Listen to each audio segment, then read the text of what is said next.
All right, you go ahead. Start it now.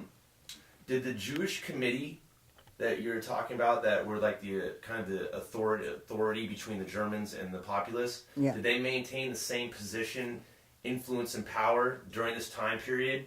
And what was the perception of these people, and what became of them? Well, first of all, I wanted to tell you that one of the committee members was a very nice man, and nothing. And they want to send me to away from my family to other city to learn to do the uniforms, because I was a dressmaker.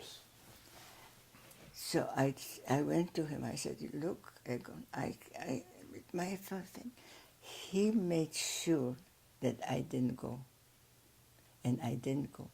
The whole city, 2 months later, were sent to Auschwitz. Seems like there's a stroke of luck across your whole family board. So sticking with the family was the lesson to be learned in this whole thing, you see, that's your my luck. Yeah, my luck, my family luck. Oh. The whole family, including my grandmother, my aunts, my everybody there.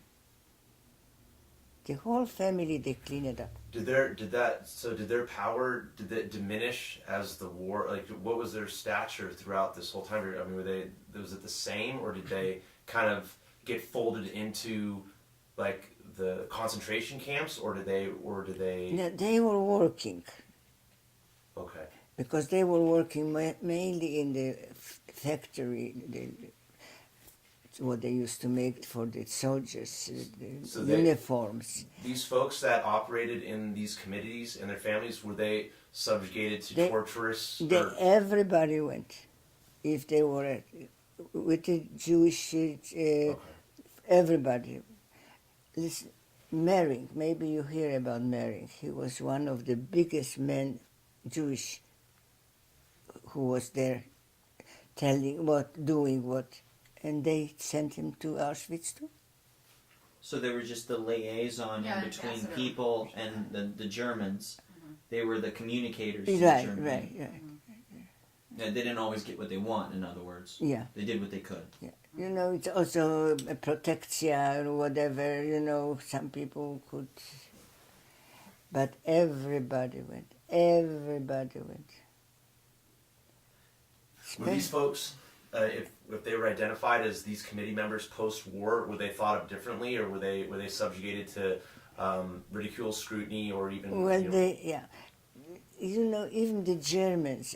I remember when we were going home, so we found 2 women who were SS-like, and they wanted to say, "Oh, you know, let's do something." I said, "Forget it." Because what's the use now to die, to kill somebody because somebody killed you? So we didn't do nothing. But there were Jews who were not good, committed suicide. And that had been part of the committees? People that betrayed their own people felt guilty about what they did. And you know what? After the war was over and we could go out, the German killed themselves. A lot of Germans killed themselves. You could see. Because they were scared, especially the Russians. Oh, the Russians, yeah. Oh, yeah. Especially the Russians. Some pretty gnarly stuff too. Yeah. Here's a heavy question. Yeah. Did you ever stop believing in God? Always believe in God. Never stop. My husband did, but not me. I always believe in God. You say he stopped at what point?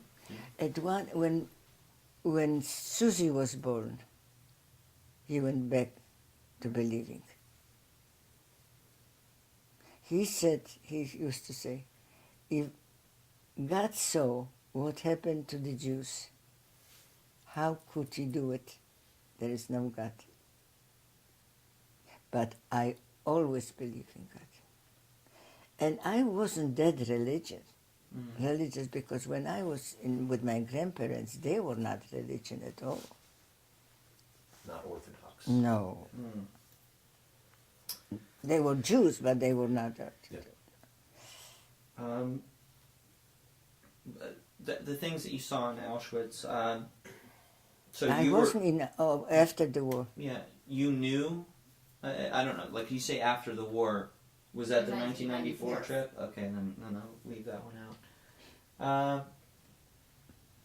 You saw them. Did you see the mass graves on newsreels when you got to America, or at some point? When did you find out about About what? Huh? About what? The mass graves. I didn't see no mass graves. The amount of. Okay. The amount of. When did you find out about the amount of people that had been murdered at the various concentration After camps? the paper came out. Okay. We didn't. And that was several weeks, months after your liberation? Yeah, maybe years. I don't know how much. But we knew that a lot of people. So it didn't come as a shock. It was like, wow. Oh, we knew that. We knew that it's a shock because we knew about Auschwitz. We didn't know about the other Treblinka or what, whatever, except after the war. But Auschwitz. Did you have any serious relationships before Bob? No. I was afraid when I was told, if you kiss a boy, you're going to be getting pregnant. Hey, I heard there's some truth to that. And I have told you something, yes. When I got my period, I didn't know what it was. I was telling my mother, I'm a blood. She didn't tell me.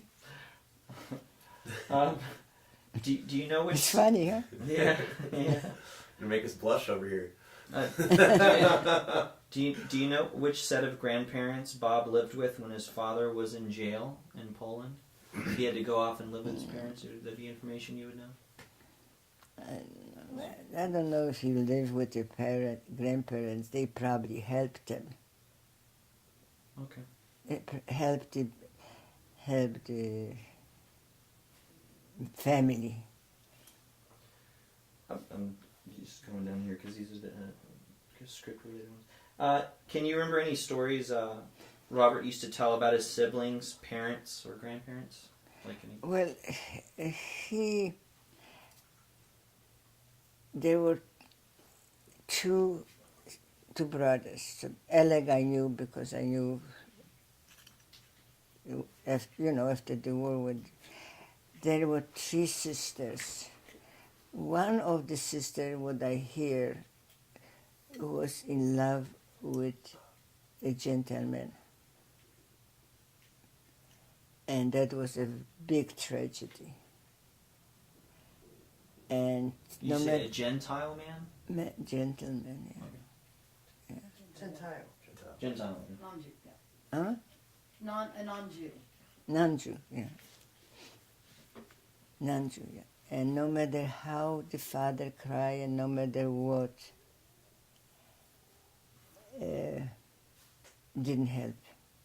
So they went to Russia. They were lucky enough to get to Russia.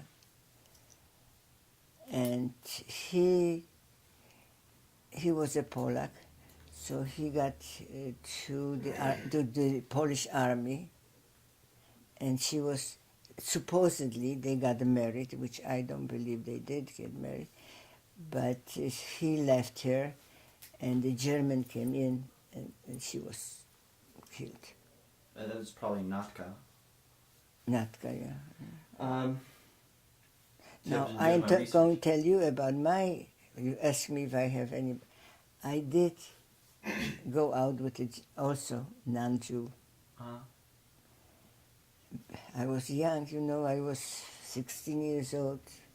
Everybody wants to have a boyfriend. Mm-hmm. And happened, and he was there. Huh? It happened. Juicy. And he was he was learning how to be a tailor, where my sister was there. And I met him, and we started going together. No